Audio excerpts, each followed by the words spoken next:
Glenn was a happy baby. He was curious.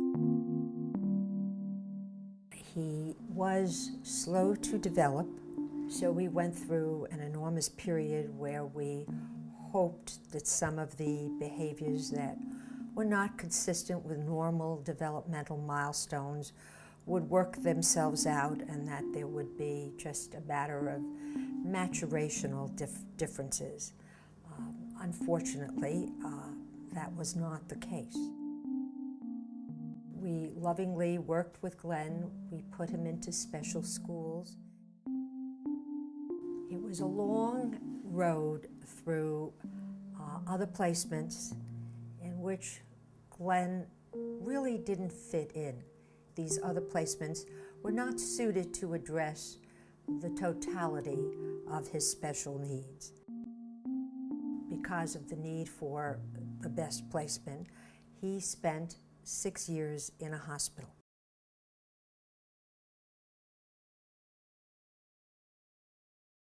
Unfortunately, Glenn does tell us about some of the more traumatic experiences that he encountered in this long and arduous search to find a place where Glenn belonged.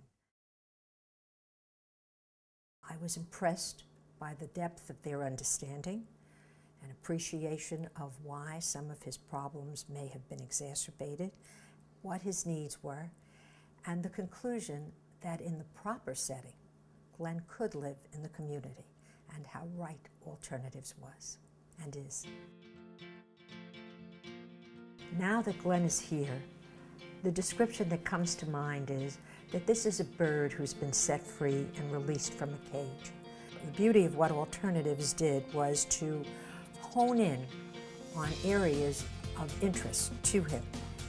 Glenn's life, qualitatively, has been saved by his entrance into the alternatives program. He has said that he is happy. He is performing to the best of his ability. People with disabilities can contribute to society.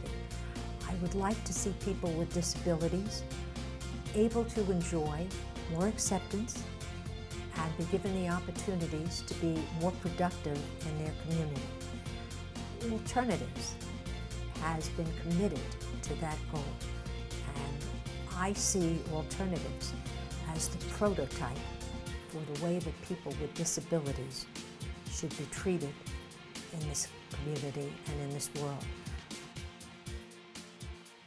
When Glenn's life was saved, so was mine.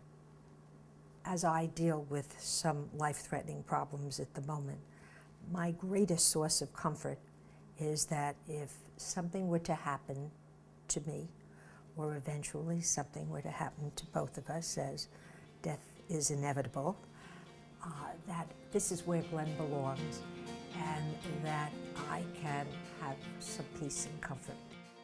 There will be people who will stand in place for us.